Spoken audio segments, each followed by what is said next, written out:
Edwina McCann, Editor-in-Chief of Vogue Australia, and it's my great pleasure to welcome you all to the second series of the Vogue Global Conversations, Creativity During the Crisis.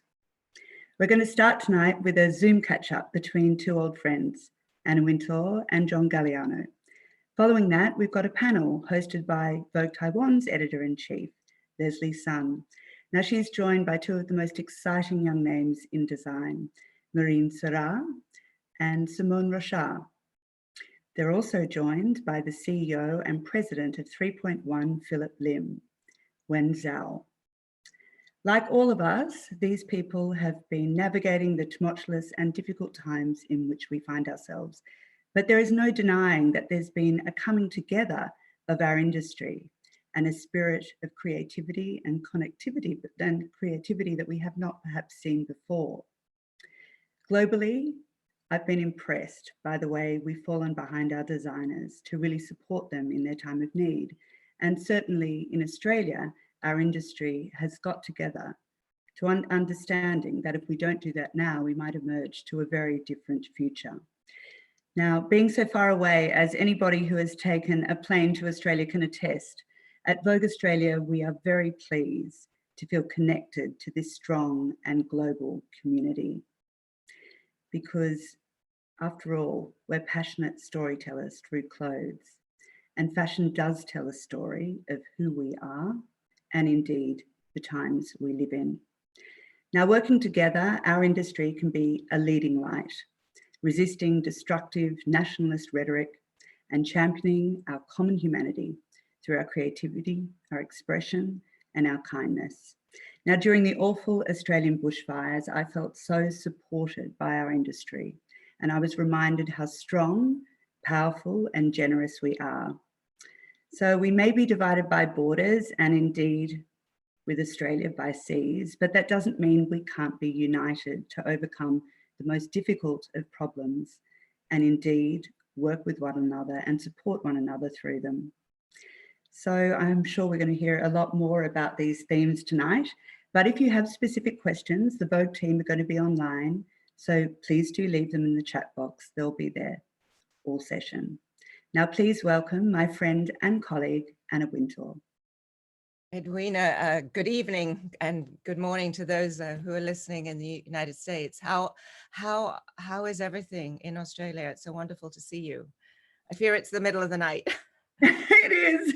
It's very late in the evening. Yes. It's good, Anna. I mean, our government have done a reasonable job, and our cases, I'm sure you've heard, I believe it's been on some of the front pages of the paper there, are quite well retained at the moment. But we are in a lockdown, just like everybody else. And I must say, Anna, we're feeling quite isolated. We're feeling like we're going to be on this island for a very long time, as beautiful as it is. Right. Well, I think so many people are feeling that. But then I read a piece in one of our sites, I think last night, just saying how much everybody was enjoying working from home. So who knows, maybe we'll never go back to the office. But thank you so much for that wonderful introduction. And let's chat again very, very soon. And I'm going to say hello to everybody. I'm Anna Wintour, and it's my great pleasure now to introduce you to the designer and one of my very close friends, John Galliano, Artistic Director of Maison Margiela. John is here to talk to us today about creativity during crisis.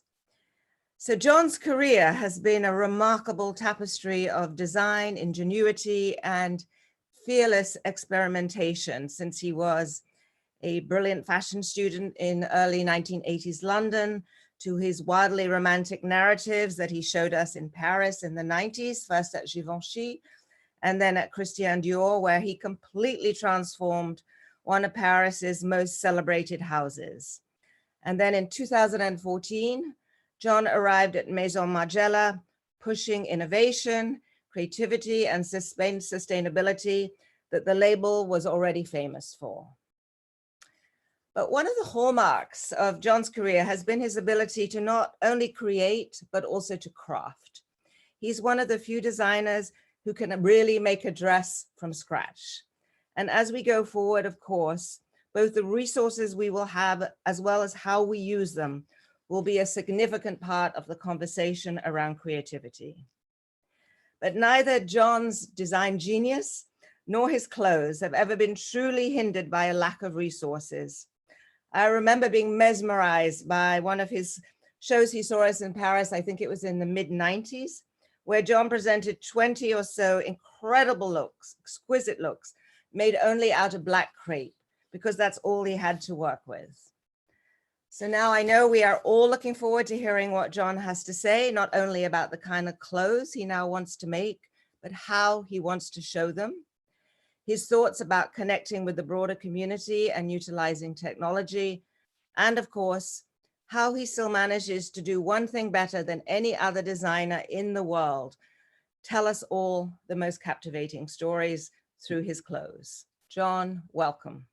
We're delighted to have you with us, especially at what must be such an emotional time. Your first week back in the atelier after being absent for almost 2 months, is that correct? That's correct. Good morning, Anna. Hello, John. Anna, if I may just take one moment to, Of course. I would like to just thank all the amazing doctors, nurses, medics, health workers, essential workers who are still working tirelessly, and all the efforts we are all making by abiding by the rules and regulations, and together we're saving lives.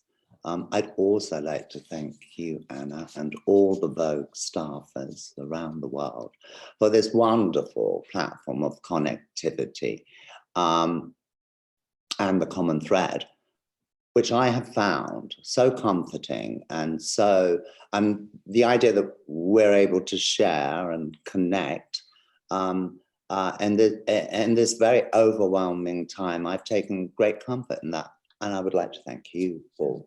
Thank you. John, well, thank you. Thank you for joining us. So tell us what it's like to be back in the studio after such a long absence. Coming here, of course, I've been overwhelmed, but walking into the studio, I came back on Monday. It was very quiet. The birds were singing. I knew my team were there. I could see them through the glass. And then the first sign I saw reminding us all, no hugs, no handshakes. Okay, so I put my mask on, a white coat, and went into work. And prior to that, I had been overwhelmed, as we all have, Anna, and having anxiety attacks. And but I had kind of decided that I had to accept reality as it is today, in the hope that maybe what came today could be more beneficial than I expected today to be. And that has helped me change my perspective. And so taking in all these little challenges in small parcels has helped that feeling of being overwhelmed. It's changed the perspective. So that's been good. I mean, it's not the first time I've had to isolate. I did have the good fortune to learn much of this in recovery, as you know, and that's helped me in good stead today. Yeah, so here I am at Mesmaja. I came back on Monday. And how did you spend your time during the lockdown? Were you reading? I'm sure, knowing you were designing, you were thinking about what you might want to present under very different circumstances, but what gave you solace? Was it books? Was it? Well, I did. Sorry? Did you paint? I don't know. Did you cook? Lots of people have been cooking. No, I didn't apply myself to cooking, but I did have time to, as we've all been saying, pause and reflect. Yeah. I did read a little bit. I was fortunate enough before the pandemic kicked in here in Europe to set the brief for the artisanal. So physically, I could set that brief with my teams. The pandemic didn't affect the briefing. After that, I've been coming to grips with technology and conference calls and Zooming, and it's all very new to me, but also very exciting. I think after I accepted that this is the reality of what we're calling the new normal, it depends on your perspective, this is what it is, and how, you know, I'm taking it day by day, step by step, and kind of working through it. And Yeah. as you start to go back into the design process, I know how much you have relied in the past on research trips to all corners of the globe. And obviously in today's world, that may not be possible for some time to come. So as you work on your next collection, starting anew, what do you feel you have learned, and what about the situation that we're all living in is going to inform the collection, John? Well, I did actually embark on my research trip, Anna. I was informed that the frontiers in America were closing down in 24 hours. So I worked all night on my menswear fitting, felt like a fugitive with Alexi, ran to beat the frontiers, and then we managed to get to Lax. But then I saw, I mean, the airport was still very much in action. So I said, what's going on? Mr. Trump said the frontiers are all closing. And he said, well, between him saying that and logistically it happening, it's going to take a couple of weeks. So I was like quite relieved. I thought, right, we've made it. But then, of course, the lockdowns, you know, it started to break down in LA as well. So my appointments were cancelled. We went to the LACMA. That was closed. And I thought, I'm not doing a lockdown no, I can't do it in LA, I have to move. So I kind of brought my spring break forward and went to Yucatan, a small little hotel there. And then day by day, the pandemic kicked off in Mexico City, where the figures weren't as transparent as we thought. You know, Anna, when you're in that situation, you think home is the safest place to be. But I'd seen what was happening in Paris and London, and it didn't seem safe to come back. So I thought I'd stay by the coast, and the proprietor of the hotel was charming, Kevin, and his husband and his 2 kids. And they said, look, we're going into lockdown, but you and Alexia are welcome to stay. We're so lucky. We're going to have a team that looks after us. They're going to stay on site. They're not going to come and go, so as to reduce any risks. But then day by day, people were fleeing, the German couple and English couple. And it started to feel like The Shining, the hotel in The Shining. And there was a gorgeous couple, Anna, called Stacey and Ryan. Hello, Stacey and Ryan, if you're watching, we're home safely, who were concerned for Alexi and me. And they said, we want to help you. We want to get you out of here. We're going to fly you to Canada, but we have to adopt you. I haven't thought about all this. The idea of being adopted and ending up in Canada. Well, then there was a problem with Alexi's French passport, so that didn't happen. And then we managed to leave Yucatan to get to Cancun, and then Cancun to Mexico City Airport, which was completely empty. I'm back to Paris and fortunate enough to go to the country, and then I'm back in Paris now. So how are all those incredible adventures going to turn up in the collection, do you think? What is your very fertile mind thinking about, John? When I got back, of paramount importance was on Friday, I'm going to have to re-edit the AVP men's and the main and condense that, and with a laser sharp eye, re-edit, reallocate with fabrics found locally so that we can meet the July market and e-commerce. Then, of course, I've been working on the artisanal and how I could present that. I've been working on it now through Zoom as the first part, the inspiration, the mood boards, all those things. I've felt like a conductor, kind of, you know, conducting my musicians that are all over the world.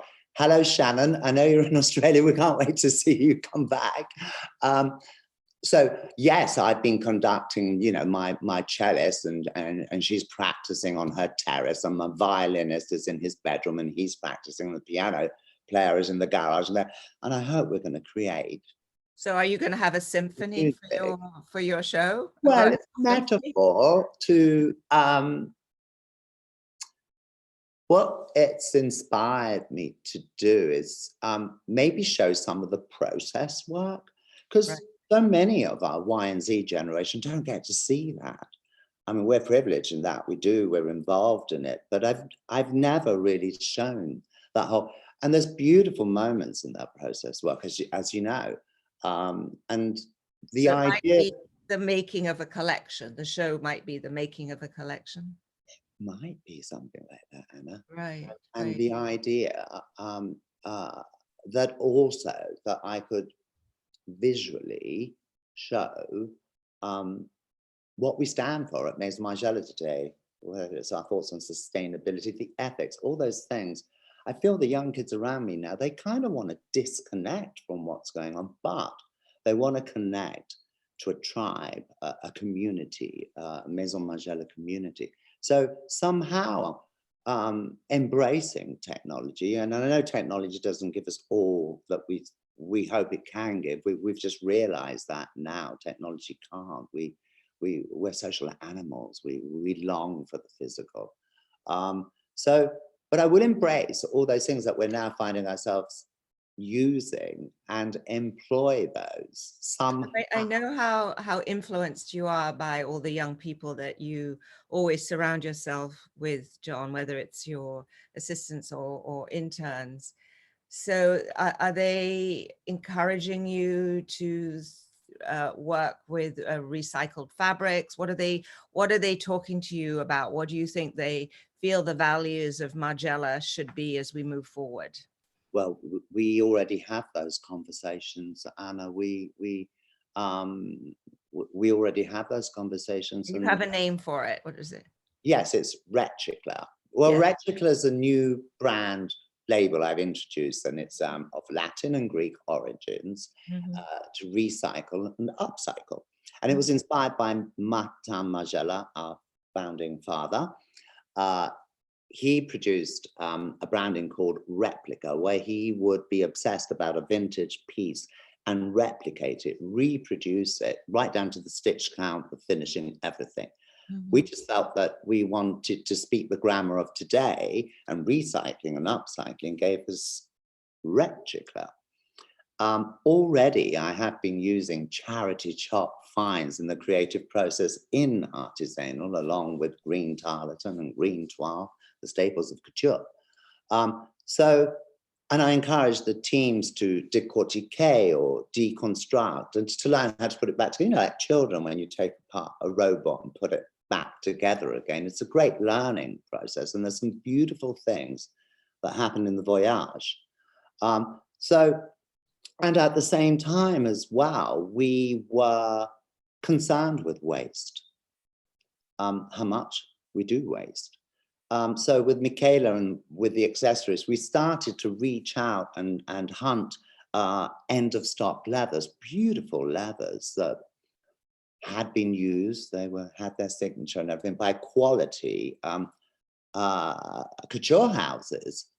So we started to bring those into the equation, and it was really exciting because it gave the product almost a one-off quality. So I collected all my nude color leathers and produced some bags with those, and all my blue color leathers and produced another set of bags in the blue. And together with the commercial team and the marketing and merchandisers, we said, hey, this Reticler could really inspire the way we sell it.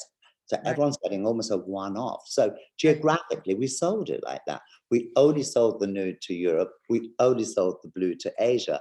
So I love the idea that something like that has actually made merchandisers, marketing, the commercial team creative as well.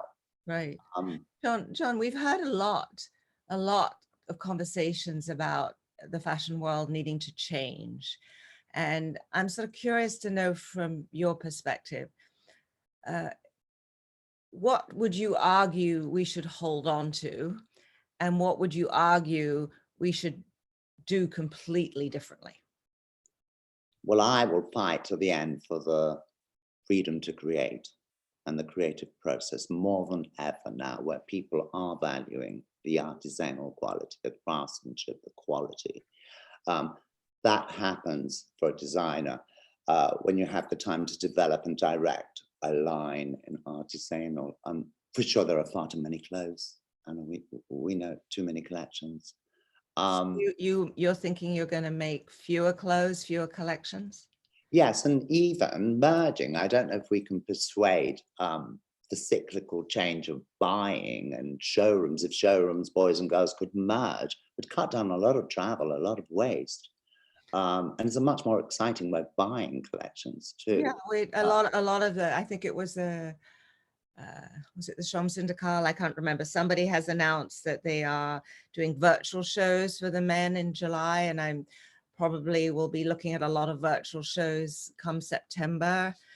Do you think virtual shows can replace physical shows once we get through this and hopefully find a vaccine and tests and everything else that we need for the world to feel safe?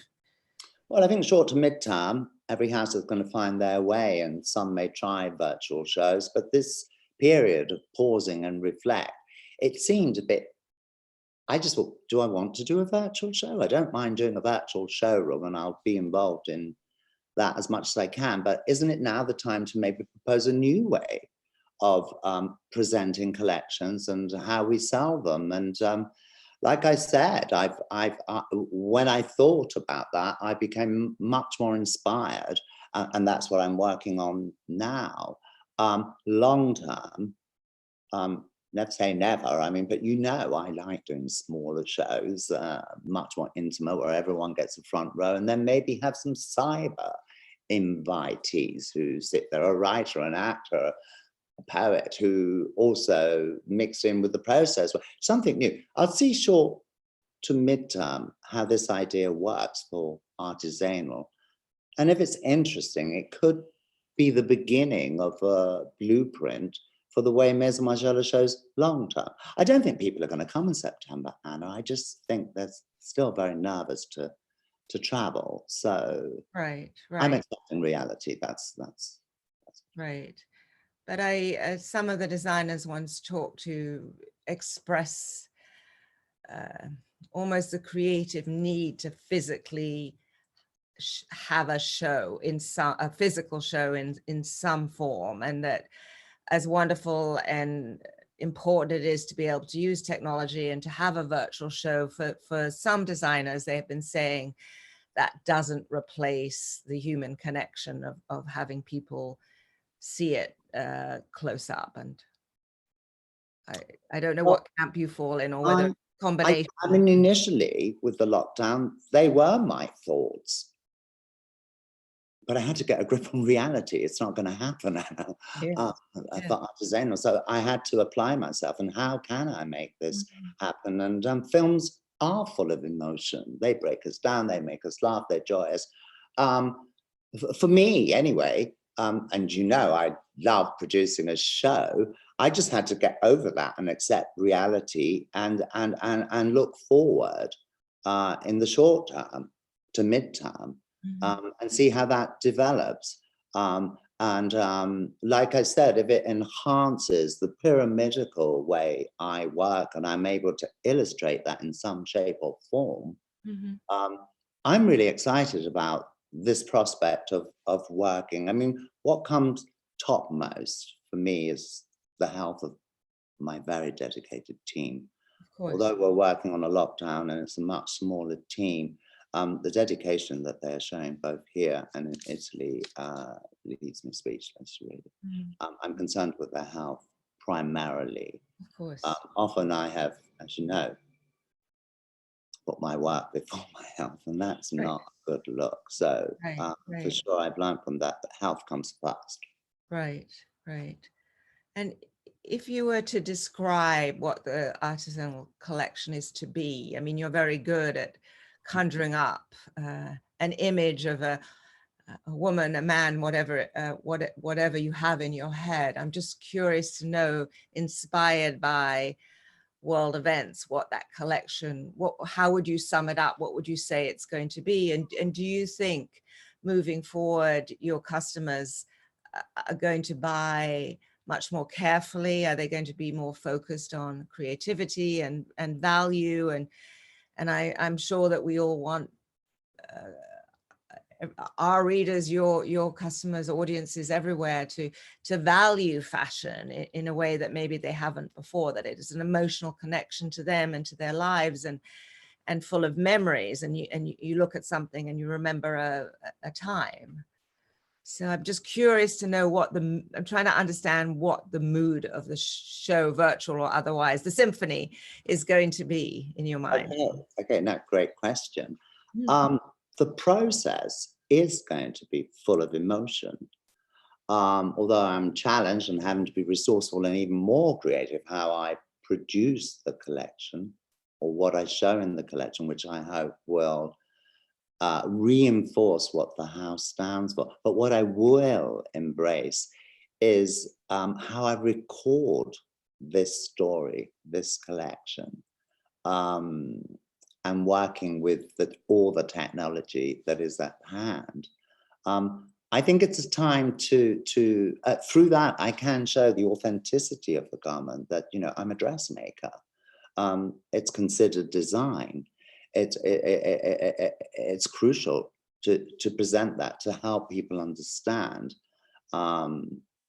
People will be asking many questions along with the ethics of the house. Is this a good piece of design we're buying? Is it a key piece? We call them key pieces. Right. Collection.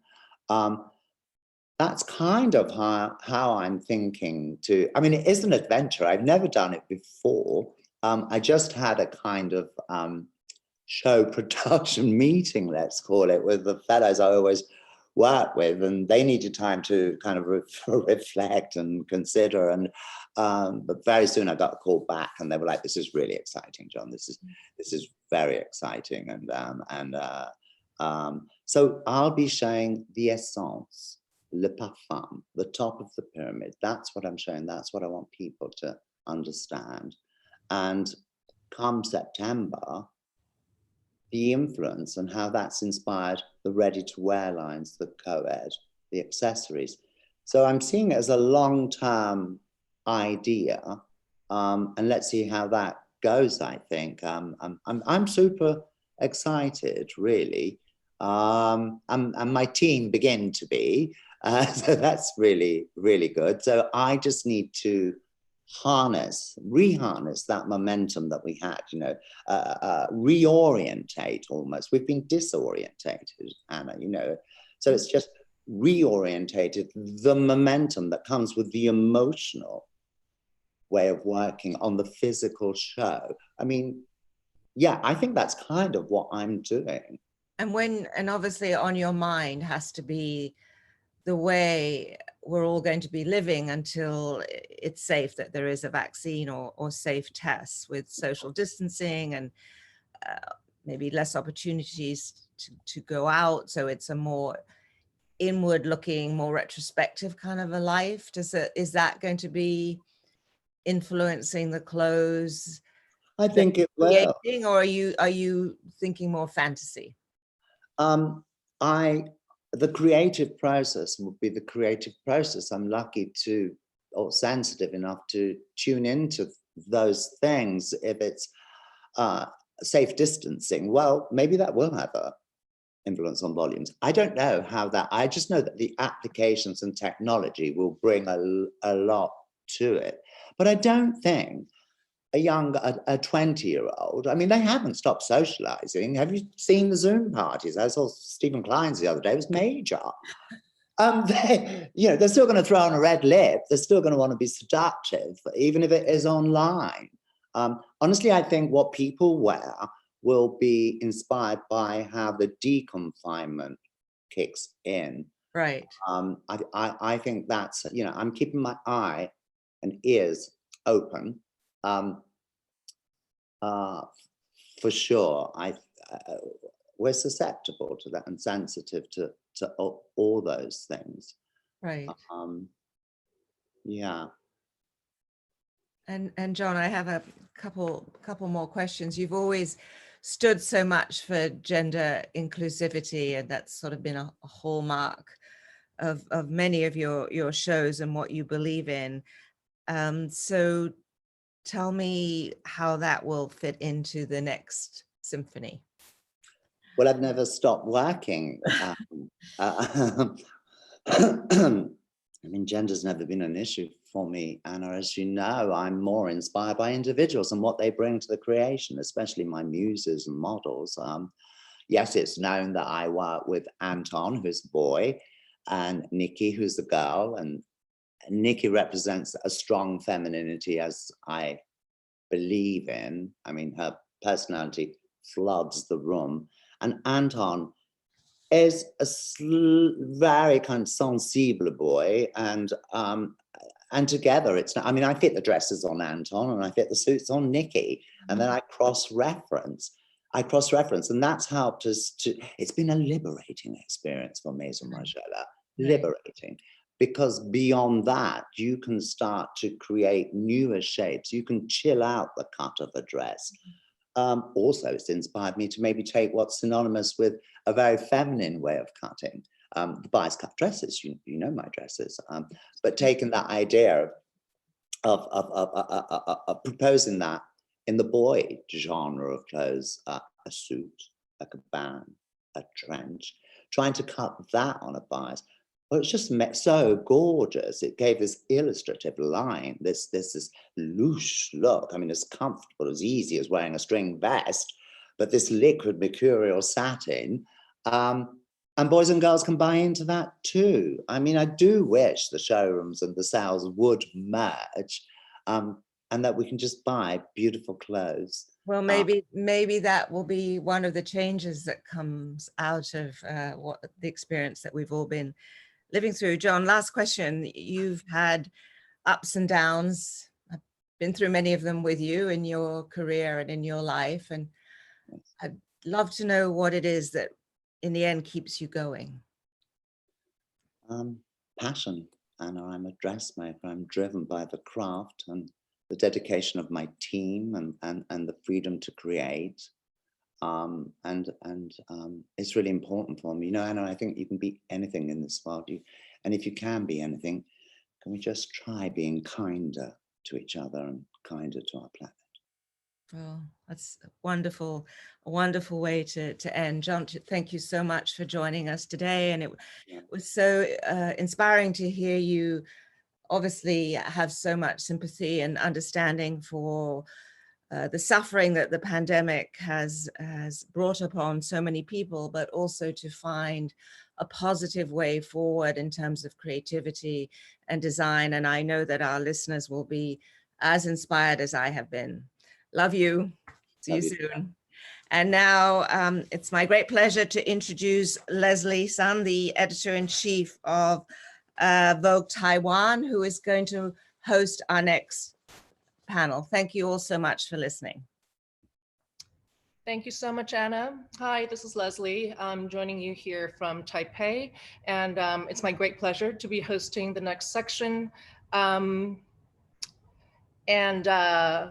Joining me here are three panelists. Designer Simone Rocha, joining us from London. Let's welcome Simone. Hi, Simone. Hello, Leslie. How are you? Hi, how are you? Good, thank you.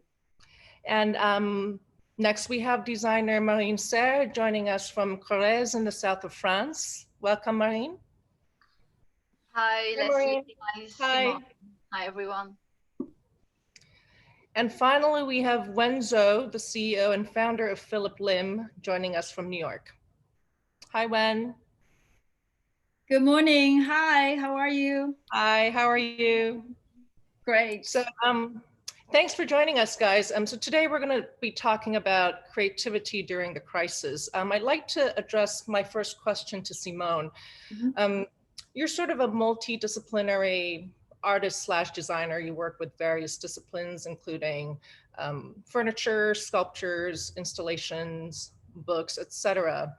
And I've been hearing a lot of creatives saying that due to the pandemic, they've had a lot more time to let their ideas flourish, or even find new ways of creative expression. Do you think that your creative expression has been affected by the crisis? 100%. I feel like it's been so extreme, the crisis, that it has really made us kind of pause and stop. But in a way, as an independent, you can't stop. And it's something that is, you know, as like you were saying, a very multidisciplinary designer, it's very physical what I do, but it's almost created this kind of new surge of creativity. And it means that, you know, it's kind of a scary creativity because it's without a security, and it's like a kind of more fragility side of things, but it's given me a whole new energy. And in a way, we've been working in a new realm. Obviously, I'm no longer working in my studio. I'm at home, as well as my studio team is. And what I do is incredibly, like you were saying, really physical. So it has been a new kind of learning curve, how we can translate that. And but it's been really, really stimulating. Like you said, it's been a bit of time to really think and reflect and take everything that I know, everything that we've done, and see how we can do it in a new way, but still very much reflecting on what we do, how we work in the hand, how all the collections are created very physically, the silhouette, the embroideries, the embellishments turning into fabrications. In reality, this takes me 6 months. I only do 2 collections a year because it takes that amount of time to be able to put the work into it. So because of this timeline that I work on, myself and the team had already started the collection for September. So within this timeline, we are all working in the same vein, but apart. Right. So, yeah. Right. Because it's interesting because one of our audiences has asked a similar question, and I would love for everyone to sort of jump in on this. The question is, how important is it to, oh, I'm sorry, it's actually, how do you implement creative team dynamics through these times, which Simone, you kind of already kind of explained that to us. Maureen, do you have something to add on to this in terms of how you're working with your team right now? Yeah, I think it's a quite creative time actually for us and also for all the team to work together.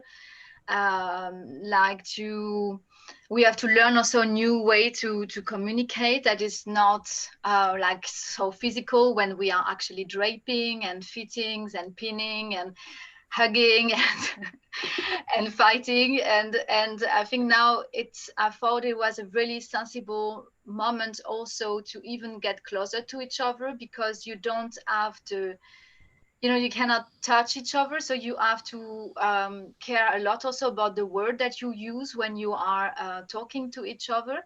And I think that's something quite beautiful that have happened, and we have maybe probably with this kind of calm down situation, being able to be even more close to each other and even more close to ourselves, I think, and to take the time to really understand where we wanted to go and who we were and what we were doing, and being also confronted with that, I think is of course sometimes really hard, but also I really believe that on the way it's a chance for us today, and certainly in fashion that's going all the time so fast, to take the time to think there, because we might not have this chance a second time. Right, right. And how about when, because you're more on the business side of things, right? How have you seen changes in terms of your creative team and how you would communicate with them? It's been so different than our normal day to day. So, and it's very interesting. It's such a learning process for all of us. And so prior to pandemic and prior to this insanity that we're facing globally, we've talked about working from home. How can we work from home? How do we be creative outside of the office when our business is or our products are so tactile? We need to touch, we need to feel, we need to drape, and we need to fight, like Maureen said, and we need to have a point of view, and we need to look at product. So this is a conversation actually for our company we've been having for a long time, to find that beautiful balance of creativity, being able to work from offsite and work from home, being able to connect globally while making product that's emotional and a process that's quite emotional. So, and this pandemic has actually put that type of conversations into a fast forward test for all of us. And I have to say that there are many, many, many challenging perspectives of this work from home situation, but then there are so many learning moments, right? So our teams are coming together on a weekly, daily, bi-weekly basis, depending on what the team's needs are, and doing these company-wide Zoom calls, as well as sharing packages, sending FedEx to different countries. Our creative teams are everywhere right now. I'm in New York. Philip is in downtown. I'm in Chelsea. And our design teams are some in Taiwan, in Brooklyn, in Colorado, in Shanghai. It's everywhere, and we're learning how to work globally. But I have to say, one thing that we all feel is that we know we miss each other, that we want to come back to the office, and we absolutely want to hug everyone.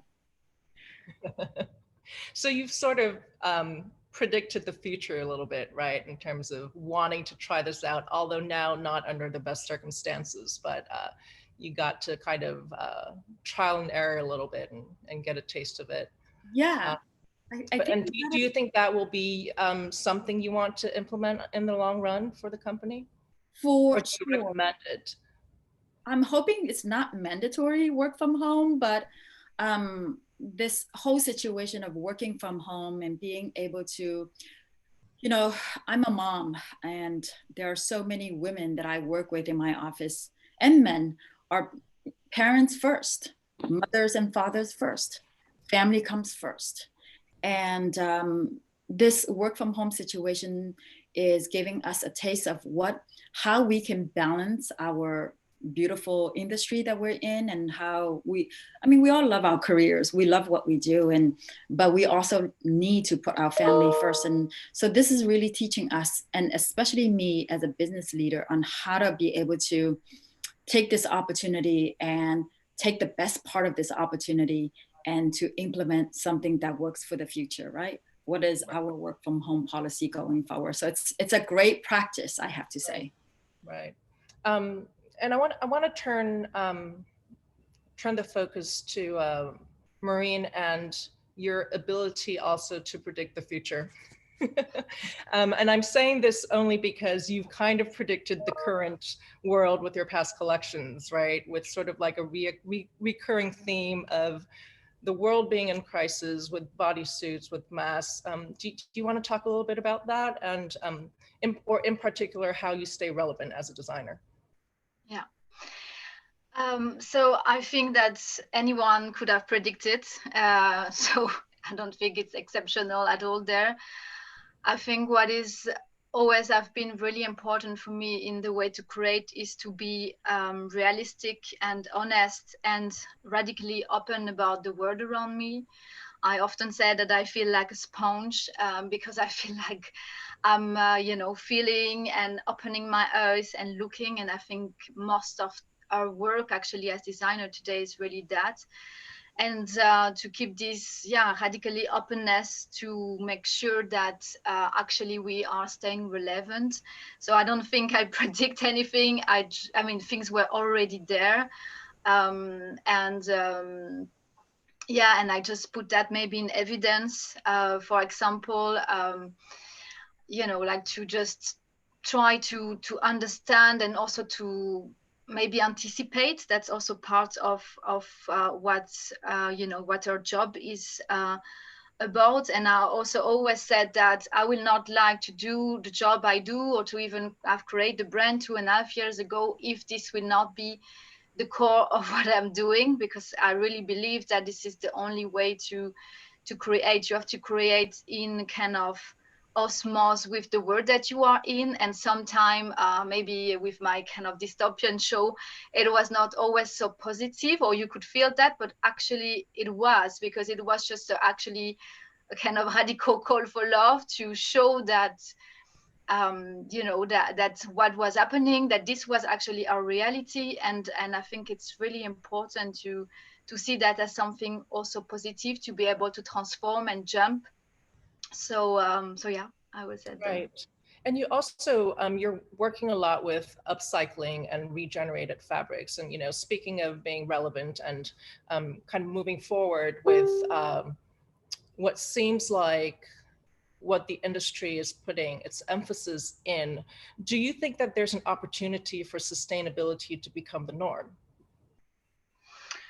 Yeah, of course. I think it's probably, I mean, also now we are talking about it a lot. Sustainability is a word that we use since quite some time. 2.5 years ago when I started, it was already there in the fashion industry and also in my collections. And now we have some packs that are made into fashion. So I think clearly sustainability is, you know, is really something that is, you know, clearly happening. We are not yet there, but it's a good start, and I'm super happy also to, you know, to be here today and that you asked me this question, and that is actually a subject, because I fight for some time and this was not so much a subject.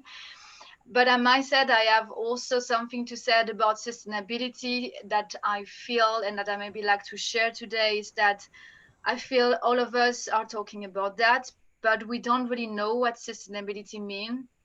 And I think it will be really important to also redefine it, because now it's become, okay, I'm sustainable, but what does it mean really? And us, what we try to do now, it's just to try to be honest with ourselves and to think, okay, what is this sustainability for us, for Marine Serre today, for the team? And if I try to quickly define it now, I will say that, you know, we are trying to do a kind of ecological shift. I think that make a little bit more sense for me and for the team. And we are, you know, a bit with funniness, name it ecofuturists, because if we thought was the right word. And there we want really to talk, you know, about point one, circularity. So for example, when we are doing the upcycled and the regenerated collections, where we are taking garments that are already there, so all jeans, all garments that we are taking and then transforming that into something else, and then regenerating what is already there. And honestly, it's so nice because it brings you so much happiness to regenerated something, and you use much less energy also.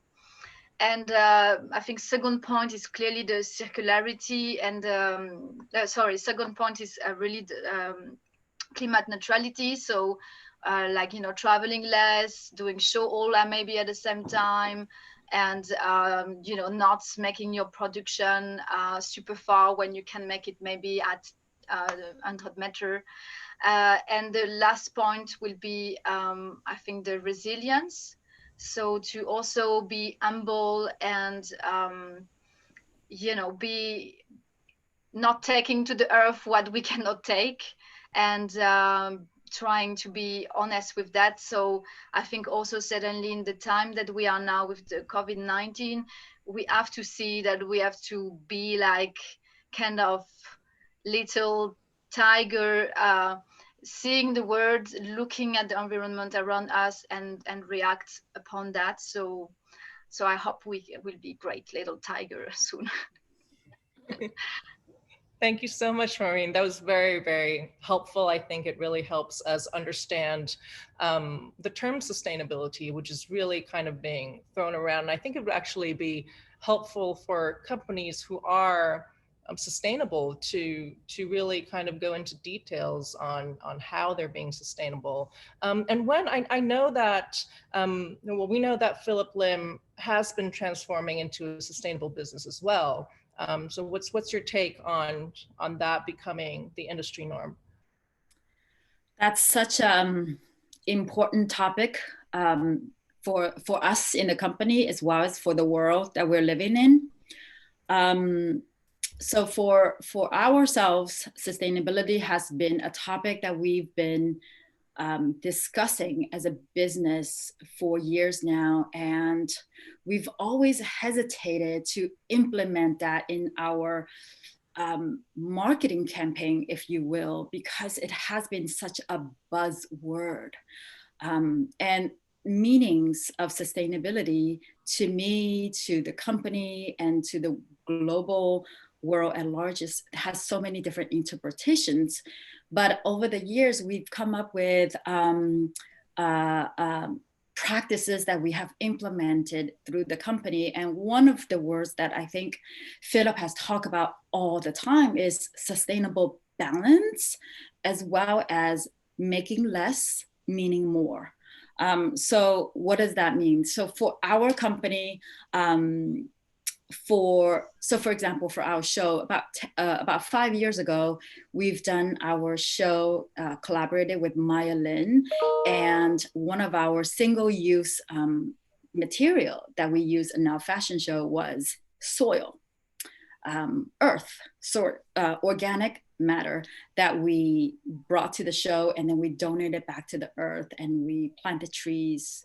And at the time that this was 5 years ago, and when we did that, we didn't think about this as a sustainable method or effort. We just thought that was the right thing to do for our company.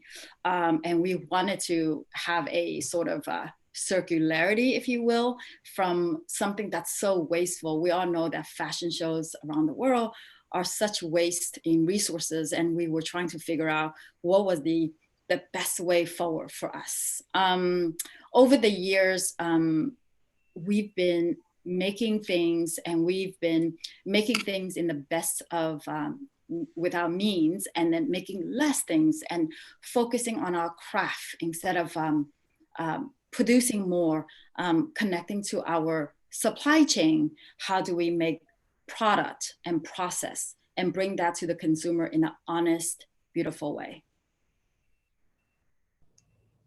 I'm going to throw in one of our audience's questions into the mix, as it's sort of along the lines of what we're talking about.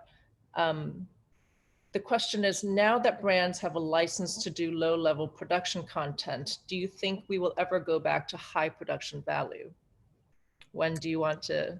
Sure. So this is such a great question. So for me, I think brands are in such a special place right now, where we are forced, especially in this pandemic, we're forced to stay at home, work with what we have. I'm not sure if this is about low or high value production. It's more about what is the production, or what is the value you want to deliver for the brand, and what works for each and every single one of us, right?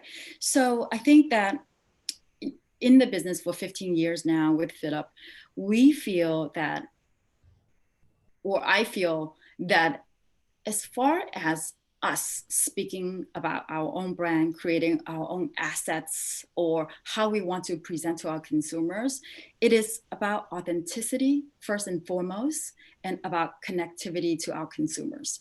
It is not to be looking at the industry as a norm, or it's not about for us to look at what others are doing, but more about doing what we feel resonates with us, resonates with our business, and resonates with resources that we have. So whether what brands want to produce or how they want to produce, I think this is such an amazing opportunity to really look at ourselves and say, you know what makes sense for us, right? Instead of thinking what we need to do or what the industry wants us to do, it's more about what we can and what we are able, and how our creativity to be able to drive us forward in this pandemic. Right. And how about you, Simone? Do you have any thoughts on this? Yeah, I feel like the idea of putting things out high quality or low quality, for me, it's more about that no matter whether it's high or low, it has an identity. And for me, I think it's about, as an independent brand, you showing your identity in a way that feels very sincere to you. And, you know, that can be on all the different levels of production. For example, I also work at Montclair, which is a really high level production thing. And, you know, I'm able to create different content with them, but it still doesn't take away from the identity and the voice and the narrative of what I want to say in that collection. but that doesn't mean that a book that I make myself with a collaborator doesn't have the same strength. So I don't think it's really, I do agree that, you know, money doesn't make things look desirable. I don't think, I've never felt like that. You know, it can help polish something, I understand, but that's not where the identity of making that work comes from. So I think it is a very level platform. Now you're saying high and low, but to me, it's always felt like that. And I think, you know, the industry on a whole is so large, and there's such a range of designers, from people like myself and Maureen who are independent, who do collections that have narratives, to huge houses that do hundreds of collections that have 1,000 different ideas, you know. So I do believe there's room for everybody, but for me, what's really important is about your own voice and your own path within that identity, and especially today, how you can reflect that in a time of COVID, a time to really challenge yourself to go creatively. It's my job to be able to present the narrative, the story, the garments, the feeling, the smell, the sound in a different way. But I think that's part of what's so exciting, and a part of the exciting energy that is coming out of something that is incredibly negative. Right. And do you have any advice then for young or independent designers to sustain their business at this difficult time? Yeah, like for me, one thing that I do with my business is, like I was saying, I show 2 collections a year, and that's been something that has been really important to me. And it's because it is something that is sustainable, not in the sustainable word, the way we're using it as a bigger bracket, but in a conscious way of physically, emotionally, myself and a team being able to bring the ideas to fruition, and also be able to deliver them on a level that is where it needs to be. Because also hand in hand of being independent creative, I'm a retailer, I have 3 stores, so it's a real full circle. But my advice would be to really look at your identity and think about how you want to show it and you want to share it, and do it in a way that is practical for you, and not the peer pressure of to satisfy press or satisfy wholesalers or satisfy manufacturers. Try and find a way that works for you, and if you're comfortable and confident with that, then people will get on board and support it. And yeah, that would be my advice. Right. And Maureen, would you like to add to that? Yeah, sure. I think, I mean, I really agree with Simone also. A lot of things are really personal, certainly for independent brand like us. And even for me, it started only 2.5 years ago. So things are still young. But I think, yeah, the most important thing is, I mean, I'm going to repeat myself a bit, but it's what I said on the beginning, is try to look at the things around you. Try to not think that also maybe human is the only being in this world. Try to see that actually the world is larger, and I think the COVID-19 on a positive and negative way is making us see like that we cannot control everything. So of course we are responsible. I don't mean that we are not, because we don't control, but it's also that I think as young designer also today, you know, we have more opportunity on the way. The fact that everything is happening through digital is also a chance, because it was not possible 10 years ago. It was not so easy. So I will say to keep this energy, to also take the time now that you feel maybe that it's a bit panicking because you think the time stop. Take that for you to concentrate on, you know, on what you actually really wanted to do, and to question yourself and the world. And when I mean that, I mean the way you produce, I mean the way you are working with people, I mean the way you travel, the way you eat, everything, and try to think about that. And the only important thing is that it feels right for you. And I think that's the most important. And if you believe in what you do and that it makes sense for you, other people will see that it makes sense for them. Mm-hmm. Right. And how about you, Wen, on the business side of things, perhaps, or maybe even post-crisis, how young or independent designers can sort of pick up again? Right.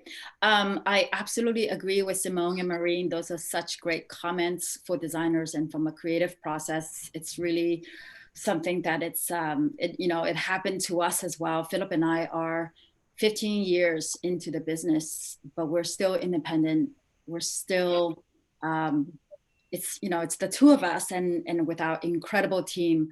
So when this whole pandemic hit, we had this incredible talk, and I think honesty with each other and honesty with ourselves was the first step as a business person, that I was able to sit for a moment and know that, and be okay with, that's not just happening to our company. This is happening to every single other company out there, fashion and everywhere else. And so I think coming to terms with that conversation in my own head really, really helped me clear my head about, this is not something that's happening to our business only. And 3-1 Phillip Lim isn't in it alone. And that solidarity with my peers and getting together with other CEOs in a similar situation really, really helped me as a business person. I think that's first and foremost, is to be honest with ourselves and to be okay with the situation that we were in. Second, we reflected, right? We reflected and asked ourselves, why were we in this business again? Do we absolutely still love it? We love this industry? Because I think that when you're going through such, we are still going through, this is trauma. This is a trauma for our industry. This is trauma to our lives. We are not only handling business, but we're handling personal changes, moving houses, or being locked down. I mean, this is all trauma together as a team, together as an industry, and together as a world. We're interconnected. So I think being able to take a moment, pause, and said, do we still love this industry? Do we still want to be in it? Do we want to fight for it? Because the road to recovery, it's almost, I equated this to be almost as a roller coaster without seatbelts. And every single day, things are being thrown to us. We're very, very different than our normal day to day, right? As a business person, I was looking at not just the creative process, because that's not where my focus was at that time. My focus is my team, our business, global businesses. We have stores around the world. Every single country has different jurisdictions and different processes, different rules. So dealing with all of that, and I have to remember that no one in this space today had ever dealt with something like this. This is all new. And I think by reminding myself that this is all new to everyone, it kind of gave me the authority or the mental connectivity to leaning into my gut, if you will, my intuition as an entrepreneur, and to be able to do things that's right for our company, right for ourselves, and right for our teams, and right for our staffs. So I think that was really, really important, because you can listen to all these advices everywhere, but I think doing right for your own business, only you would know your business the best. So leaning into that was very, very important for me, and for our company. Then I think because we're independent and because our business is quite nimble, we were able to sort of evolve or pivot or change the way that we communicate with our direct-to-consumer, change the way that we reacted quicker than I think what we would have been because of this pandemic. Then we looked at our ecosystem, right? We are in an ecosystem with supply chain, with press, with our retailers, with our fans, and with our customers. I think it was an honest conversation with all of us, that what we came out of it was that we're in this together and we're there to support each other. So that connectivity and owning our narrative and communicating with our direct-to-consumer, all of that made up to be something that I felt was a good blueprint for us. Right. Thanks, guys, for your very precious inputs on this. I'm going to jump to a question from an audience who's a student, and I think this could be helpful for a lot of younger kids out there. Which is, the question is, how important is it to share your creativity, and what is a platform that you would recommend to do so?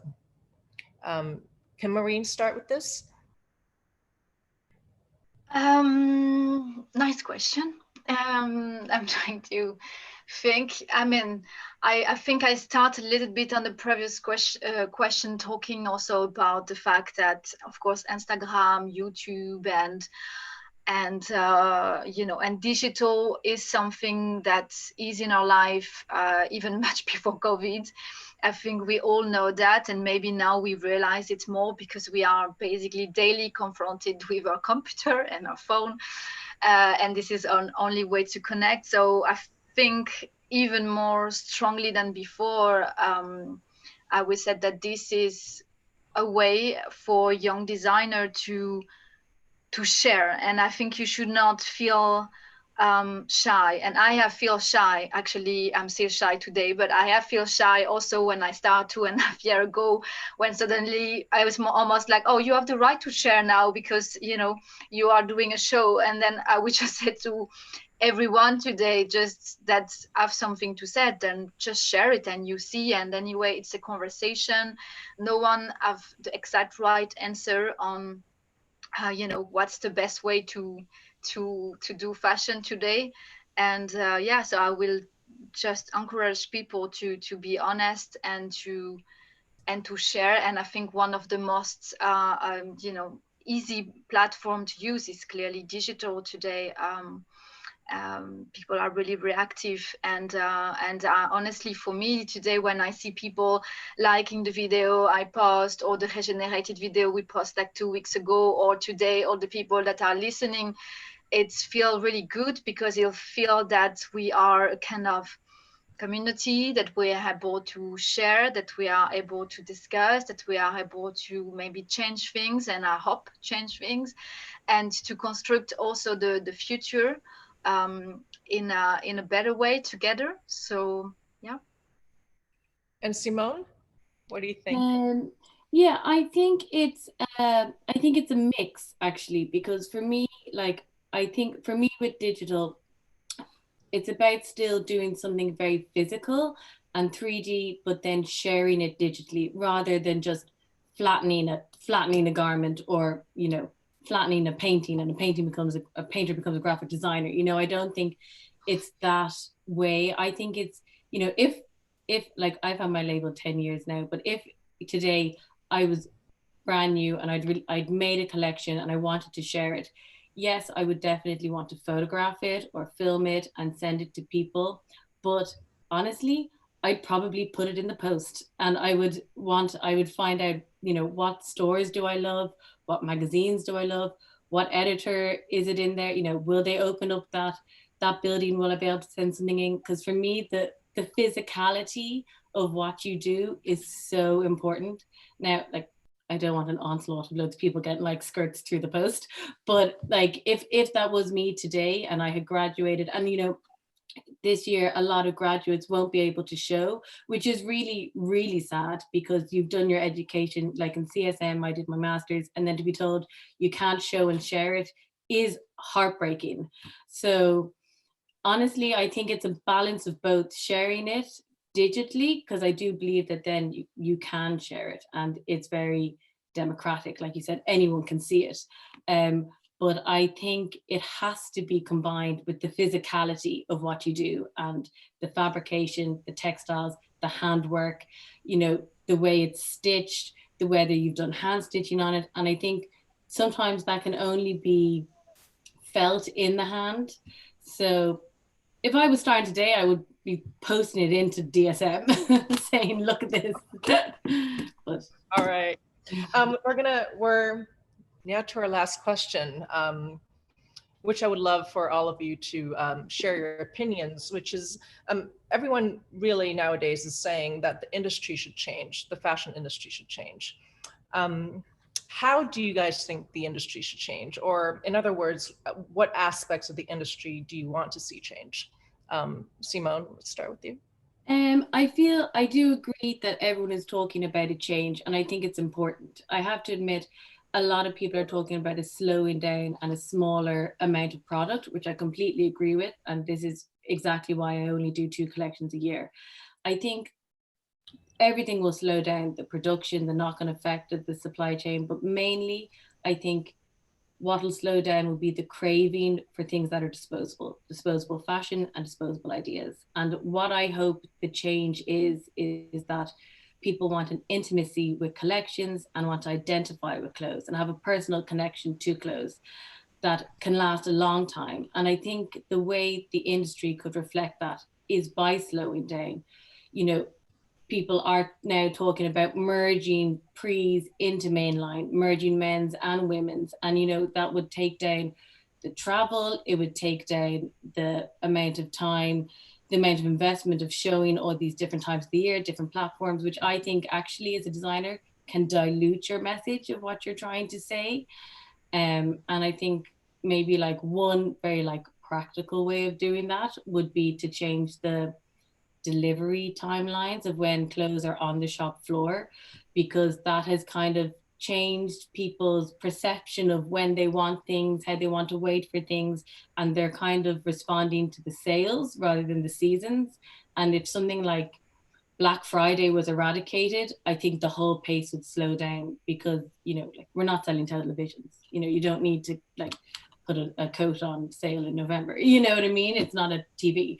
So I think there's little things like that in the industry. Well, in one way they're small, but in one way they're really big. I think if those few things were considered, and if it could be on a level that designers, independent brands, wholesalers, retailers could agree on, I think that could slow the pace in a way that still leaves a lot of room for creativity. Right. Maureen, what are your thoughts?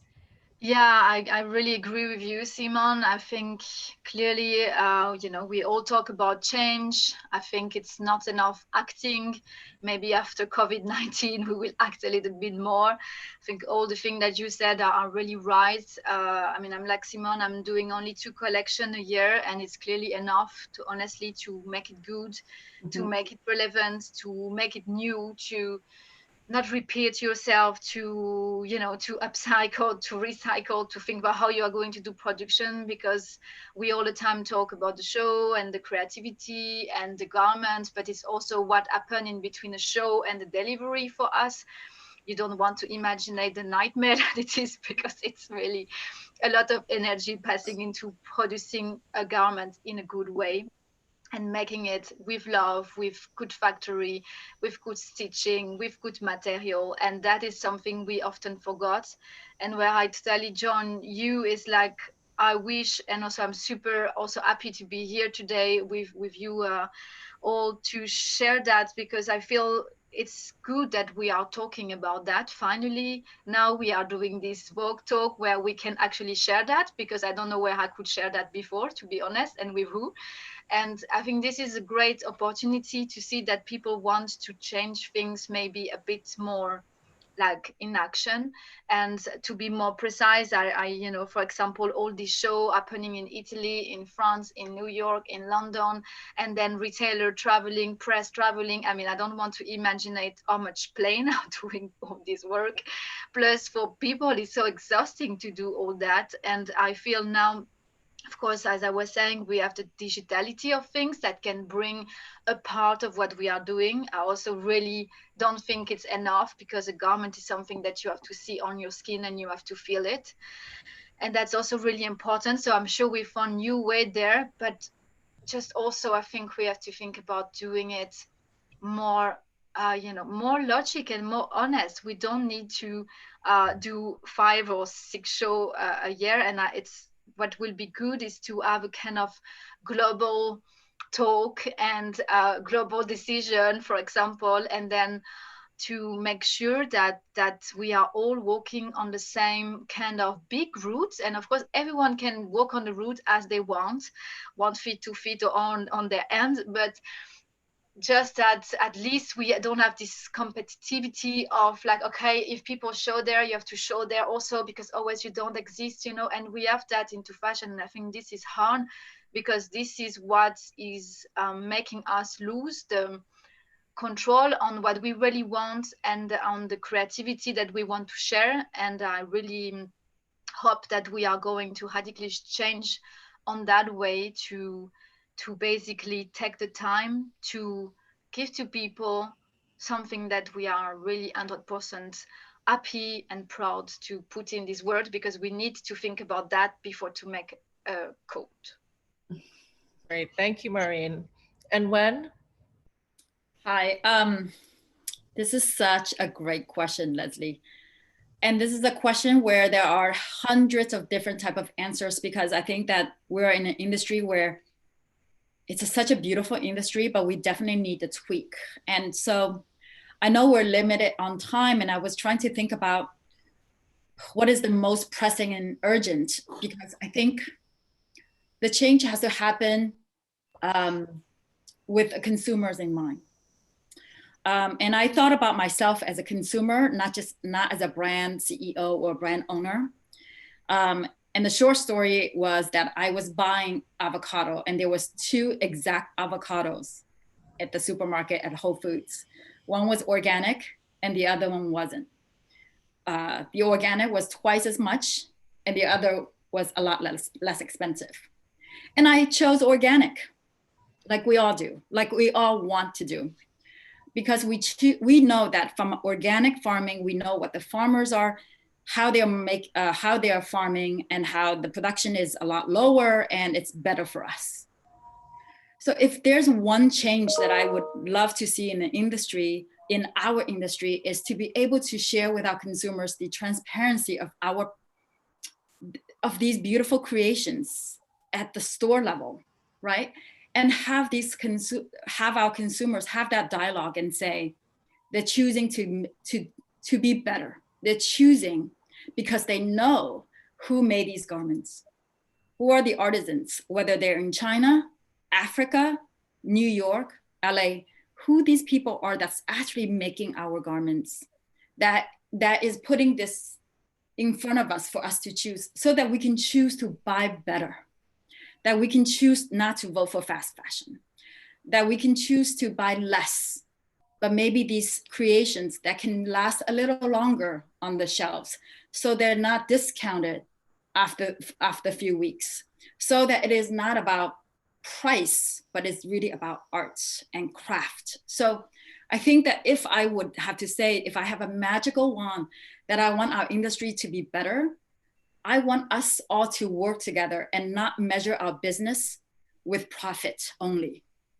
Just like the way that we don't measure our students with grades, we shouldn't measure our industry just with profit margins. And that human resources and the participation and the art could be something that we can share with all of us as a consumer and as a creator. Thank you. Thank you, guys. Thanks for your time and sharing your incredible insights with us. And this marks the end of our panel. Thank you, everyone, for joining us. Thank you, Simone. Thank you, Maureen. Thank you, Wen. Thank you, everyone. Thank you. And many thanks to our audience for joining us today. And please tune in tomorrow for round 2 of this week's Vogue Global Conversations, where we'll be talking about reinvention during the crisis. Editorial coverage from today's conversations and recordings will be available on all Vogue sites globally very shortly. Thank you very much. Bye. Bye, everyone.